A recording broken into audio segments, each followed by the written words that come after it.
Okay, let's be real for a sec. We see dogs all the time, right? Our Yeah. own, our neighbors, even just like cute dog videos online. Yeah, totally. But there's this whole other side to dogs, this kind of unsettling side, Uh-huh. dog aggression. Uh-huh.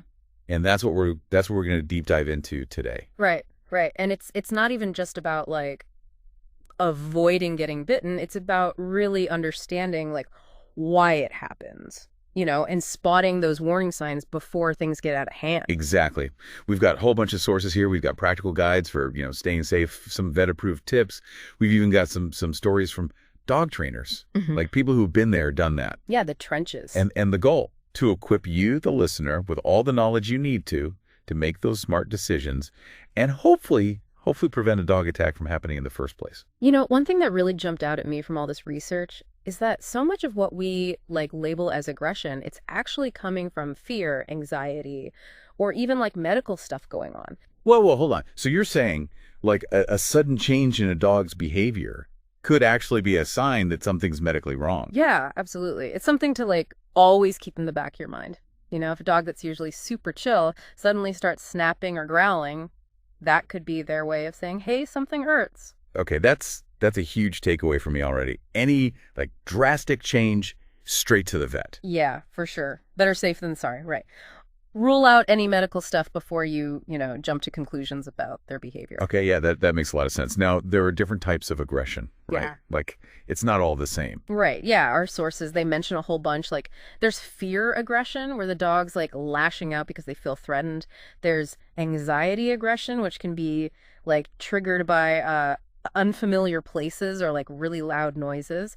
And then there's possessive aggression. Some people call it resource guarding. That's where the dog gets all, like, protective over their food, their toys, sometimes even, like, their favorite person. Oh, yeah, like that dog that growls if you get too close to their bone. Exactly.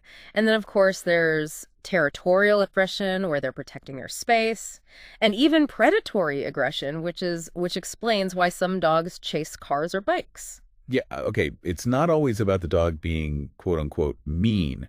It's about understanding where they're coming from. Exactly, yeah. Their instincts, what's motivating them. Okay, so let's dive a little deeper into those motivations. You mentioned like fear and anxiety being big triggers. How can we spot those early signs that something's up? It's almost like learning to speak dog, right? They're talking to us all the time, but we miss the signals. I love that, learning to speak dog. So what are some of those telltale signs that a dog's feeling a little uneasy? Well, one thing our sources talk about is those behaviors we might think are kind of cute, like yawning, lip licking, or even just turning their head away. That can actually be their way of saying, hey, I'm not really into this, please back off. Wait, seriously? Those are things I might totally miss. Like, oh, the dog's just tired or whatever. But they're actually red flags. They can be, yeah. And if we ignore them, things can escalate pretty quickly. Okay, so yawning, lip licking, turning the head. What else should we watch out for? Another subtle one is the paw lift. Just one paw. It's often a sign of like low-level anxiety. And believe it or not, even if they just like walk away from you, that can be their way of trying to calm things down. So if a dog's trying to create some distance, like, we got to respect that. Absolutely. Don't try to coax them back or like force them to interact. Give them space, let them chill. Got it. Yeah. Okay, so those are like the more subtle cues. What about those really obvious signs that a dog's like about to get aggressive? Like the ones we can't miss? Well, if you see a dog that's all stiff, staring you down, and their hackles are raised, that's a clear signal they're not feeling safe, and they might be about to, lash out. Okay, yeah, that's definitely a time to back away slowly. No doubt. It's like they're saying, I'm feeling trapped, and I might have to defend myself. And then there's like the growling, the snarling, teeth bared. Those are pretty hard to miss. Right. Yeah. Those are the big alarms going off. Danger, danger. Okay, so we know to watch for those. But there's something else you mentioned earlier, whale eye, right? What is that exactly? Yeah, whale eye. This is a tricky one. It's when a dog's looking at you, but as their head moves, you see a lot of white around their eyes. Like, their eyes stay fixed on you, but the head's shifting. Huh. Okay, whale eye. I've never heard of that before. Yeah, it can be subtle, but it's a big sign of stress. Often comes right before a snap or a bite. Wow. Okay, I'm going to be watching for that from now on. So the bottom line is, even if we think a dog is friendly, any of these signs, we got to back off, right? Give them the space. Exactly. Respect their boundaries. They're telling us what they need. This is already so helpful. So we've got those early warning signs, those big red flags. But what happens if we find ourselves face to face with a dog that's like already acting aggressive? What do we do? Well, the first thing is prevention. Like avoiding those situations that could set a dog off in the first place. Right, yeah, like common sense stuff. Yeah, exactly. Our sources highlight a few things, like if you know a dog is really possessive of their food or toys, don't go near them while they're eating or playing, and always supervise interactions between dogs and little kids. Puppies can be unpredictable, and that can sometimes trigger a dog's protective instincts. And I remember reading something about chained or tethered dogs being statistically more likely to be aggressive. Right. There's a lot of debate about why exactly that is, but, not having enough space, feeling trapped, always being on edge, that can definitely make a dog more prone to aggression. So, yeah, if you see a dog chained up, best to just, steer clear. Okay, yeah, avoidance is key. But let's say we've missed those early cues, or a dog comes up to us and they're already showing those signs of aggression. What do we do then? Okay, well, the good news is pretty much all our sources agree on this. The most important thing is to stay calm. Whatever you do, don't make eye contact and just stand still or slowly back away. So no sudden movements, no running or screaming. Nope, none of that. That kind of stuff can trigger their prey drive, and then you're in even bigger trouble. And what about trying to pet them or trying to, talk to them in a soothing voice? Would that help? No, probably not. You might have good intentions, but a dog that's in that state of mind, they might see any approach as a threat. It's funny how our human instincts, like our natural reactions, can actually make things worse. It's so true. But, here's something that might surprise you. One of the trainers we read about, they actually recommend sometimes just ignoring the dog completely. Really not. Yeah. If they see you're not a threat and you're not trying to play with them, they might just, get bored and move on. Huh. That's so counterintuitive. But I guess it makes sense. Yeah, it's all about taking yourself out of the equation, letting them de-escalate on their own. Okay. Wow, we've covered a lot of ground here. But Yeah. let's say the worst case scenario happens and a dog actually attacks. What are our options then? That's where we need to talk about self-defense. And it's important to remember this is the absolute worst case. But being prepared can make a huge difference. Okay, yeah, let's get into that. I think a lot of people worry about that, What to do if a dog actually attacks. So first thing to know is it depends on the size of the dog. Yeah. If it's a small dog, small enough that you can realistically fight back, our sources recommend going for those vulnerable spots. The throat, the nose, the back of the head. And use your weight to your advantage. You might even be able to pin them down.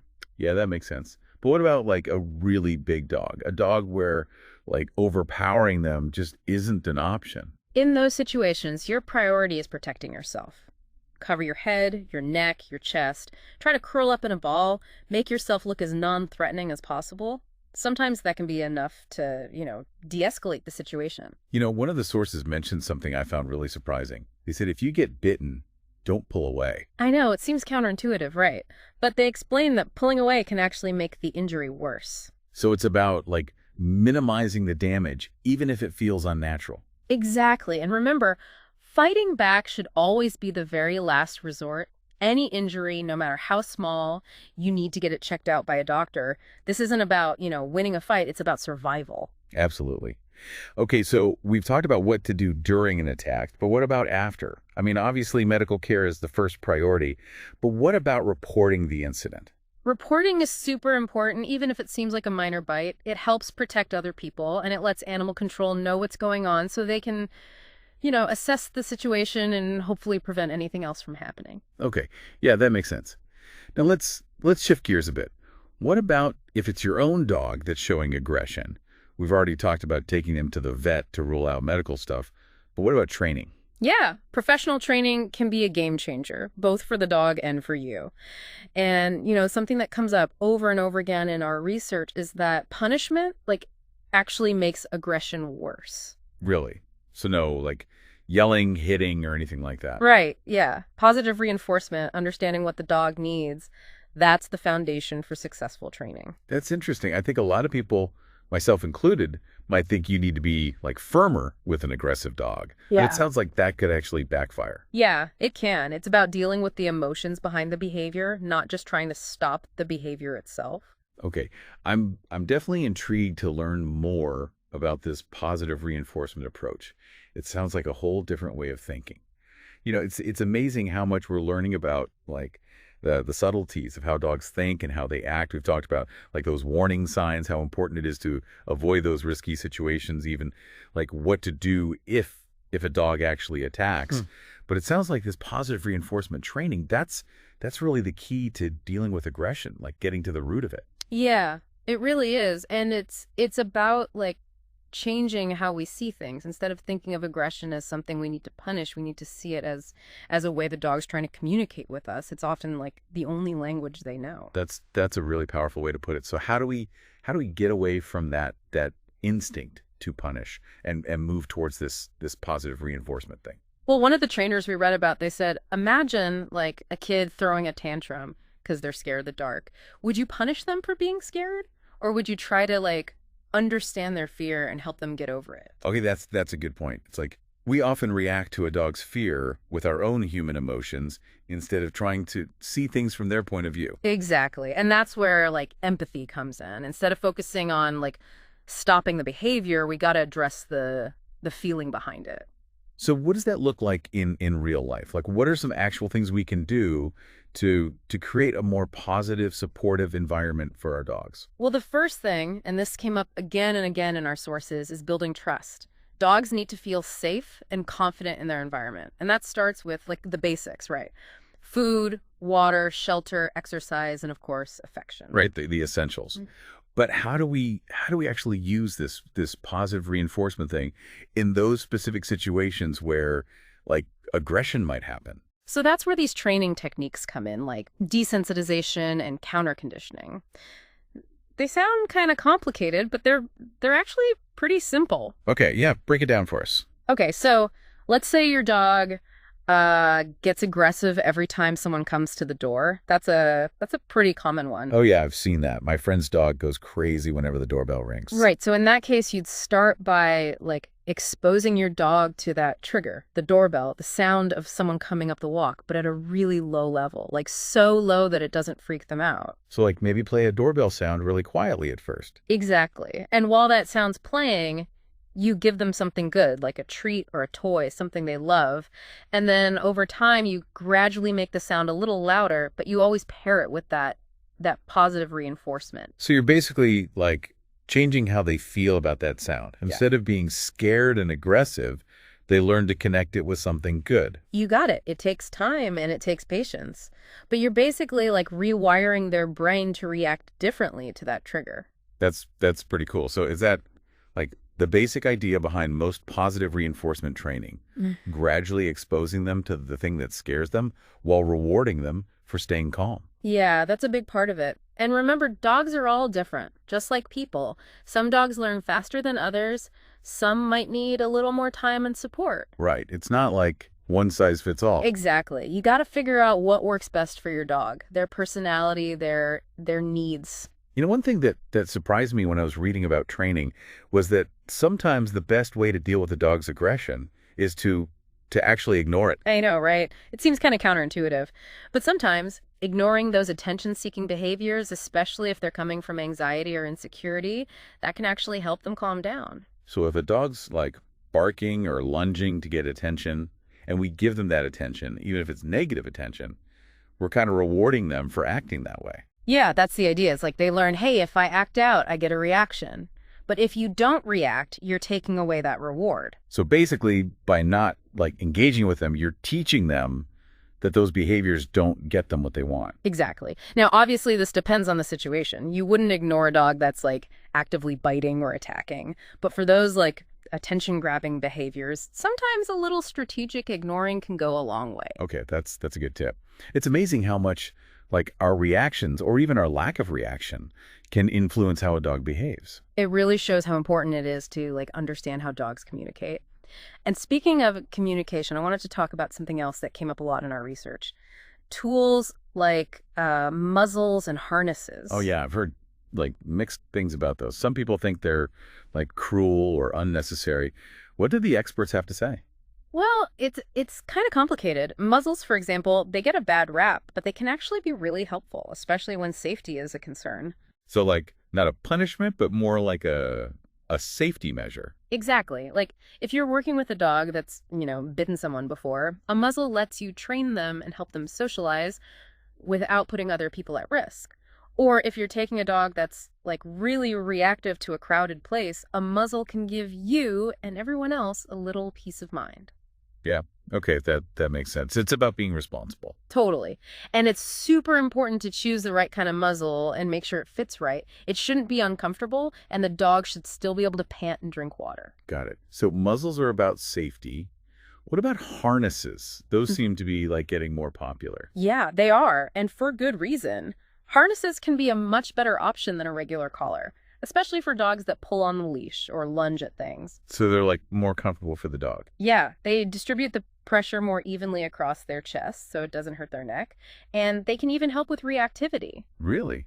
How so? Some harnesses have a clip on the front instead of the back, and that can help, like, redirect the dog's pulling and give you more control. It's a gentler way to manage their pulling and discourage them from lunging or jumping. So it's not about like restricting their movement. It's about like guiding them in a more positive way. Exactly. It's about finding the right tools for your dog and the right tools for the situation. As we're talking about all this, I can't help but think, like, how much of what we call dog aggression is actually just us humans, like not understanding our dogs. That's a really interesting point, and it's something we're gonna dig into more in the next part of our deep dive, because there's this whole world of dog communication that we often miss.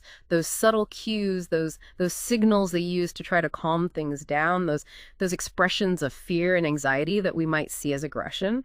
Yeah, we've been talking so much about like how important it is to really get what our dogs are trying to tell us, and I think you're right. Like maybe sometimes it's us that's causing the problem, Maybe we're just not getting it. Yeah. A lot of our sources talked about that. Like, we miss those little cues, those subtle things, and we end up, thinking the dog's being aggressive when really they're just trying to say something else. So we're not as good at speaking dog Yeah. as we thought we were. Sometimes, yeah. And those misunderstandings, they can make the dog scared, or they can even, like, make things worse. Okay, so how do we get better at this? How do we like actually understand what our dogs are saying? What are we missing? Well, one thing is dogs have all these signals, these calming signals they use to try to, like, de-escalate things. Like, they're trying to avoid conflict. So like they're saying, chill out, everyone. Yeah, exactly. Yeah. Like, think about those things we talked about before. Yawning, lip licking, turning their head away, even just sniffing the ground. Yeah, I'd probably just think the dog was tired or bored or something. And that's where the misunderstanding happens. A yawn could mean, I'm feeling stressed, back off a little. Or, like, they might lick their lips to, like, try to appease another dog or even a person. Wow, it's crazy how much they're communicating with those little things. Yeah, and if we don't get it, if we miss those signals, we might miss the chance to calm things down before they get out of control. Okay, so it's not just about knowing those warning signs. It's about, like, recognizing when they're trying to avoid a conflict, right? Exactly. It's like learning a whole new language. It's about, like, stepping into their world for a minute, seeing things how they see them. Okay, so how do we get better at this dog language? Are there resources, books, or something? Yeah, there are some really great books and websites about dog body language. One of the things we read even suggested watching videos of dogs interacting, like just playing with each other. It's like a masterclass in dog communication. So like by watching them, we can start to pick up on those little cues, those subtle things. Yeah, exactly. You'll start to see how they use their whole body, their tail, their ears, their eyes, especially their eyes, to show how they're feeling. You'll be able to tell the difference between, like, a playful bow and a warning, or when they're excited versus when they're nervous. Wow, that's amazing. It's like becoming a dog whisperer or something. It kind of is. It's about, like, tuning into their frequency. Understanding how they express themselves. This whole deep dive has been so eye-opening. Like, we started out kind of nervous about dog aggression, and now we're talking about, like, understanding their motivations, learning their language, even, like, training them in a totally different way. It's been quite a journey, hasn't it? And I think like the big takeaway for me is knowledge is power. The more we know about dogs, the better we can interact with them. Absolutely. Like if we understand why dogs do what they do, we can we can not only stay safe, but we can also build a better, stronger relationship with them. So as you go out there with all this new information, I want you to think about this. How much of what we call dog aggression is really just us? Like how much of it is us not understanding what our dogs are trying to say? How much could we prevent if we just took the time to really listen to them, to observe them, to learn their language? That's a really good question, and it's something I'm gonna be thinking about a lot. We've learned so much today about like recognizing those warning signs, those calming signals, and especially about that positive reinforcement training. There's a whole different way of approaching things. Yeah, it's about like meeting our dogs halfway, Yeah. understanding what they need and helping them feel safe and understood. This has been such a fascinating deep dive into the world of dogs. Thanks so much for sharing all your knowledge and helping us like see the world through a dog's eyes. It's been my pleasure. And remember, the more we learn about dogs, the stronger our bond with them can be. We hope you've enjoyed this deep dive and that you feel more confident and more compassionate about your future encounters with dogs. And maybe, just maybe, you'll start to understand what your furry friends are trying to tell you.